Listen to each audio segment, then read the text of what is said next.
greenhouses. We can't grow calamansi and curry leaf outside. The temperatures go down to 6 degrees at night and these plants will just die. They'll be gone. Conservatories in general are a meeting place, a place for learning, a place for therapy, a place for quiet, a place for leisure. Horticulture tends to be about breeds of plants. Our interest is actually understanding the culture of plants. The history of glasshouse construction, in the case of the 19th century, Kew Gardens or New York Botanical Gardens, they were collecting grounds for the flora from across the globe. In that sense, we would think of them these days as a colonial institution. Instead of having these plant explorers paid for by kings and merchants collecting plants from all over the world, what we're having now is the grassroots communities populating these greenhouses with the plants that mean something to them. Horticulture is incredibly multi-dimensional. Food is obviously one easy way in. People don't always know, where does my food come from? What is vanilla?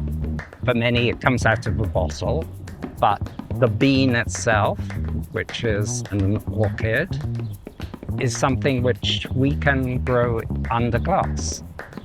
But also plants can be markers of our identity. If we think about it, like what's a symbol on the Canadian flag? It's a maple leaf, right? Where would Canada be without the sugar maple? Where would Quebec be without the fleur de lis? Where would Lebanon be without the cedar tree? Or where would England be without the rose? These are all things that are hallmarks of our culture. We had volunteers harvest the sweetgrass. You separate that into 3 bunches for the mind, body, and spirit, and then you braid. Because sweetgrass is a way of life. This one artist visited her grandpa who kept date palm seeds that he had from his farm in Iraq before they got displaced. And we're growing them on our benches right now. Another plant that means a lot to people in the Buddhist community is the bo tree, or the sacred fig. So when monks come here, sometimes they see the bo tree and they're like, can I have some leaves? These stories are the ones that matter. They're the stories of all of us. The one place where conservatories, at least the ones that I'm familiar with, need to sort of get a little bit more in line is to be showcasing the diversity of the Canadian landscape rather than just the diversity of the global landscape. Can we grow Arctic plants, for example? And Arctic plants are amazing, right? Because what are they doing up there, right? How are they surviving in those conditions?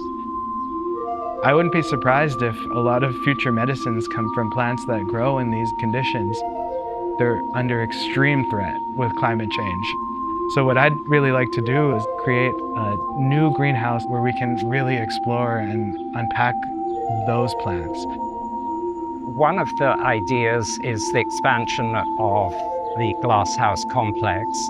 I would like to see Allan Gardens be a center of excellence in terms of research. Well, I'm hearing a jay in the background. This is one small stopover for many species that are migrating south at this time of year. This is the place where you have an opportunity to find relaxation, birdsong, monarch butterflies. It's a living legacy.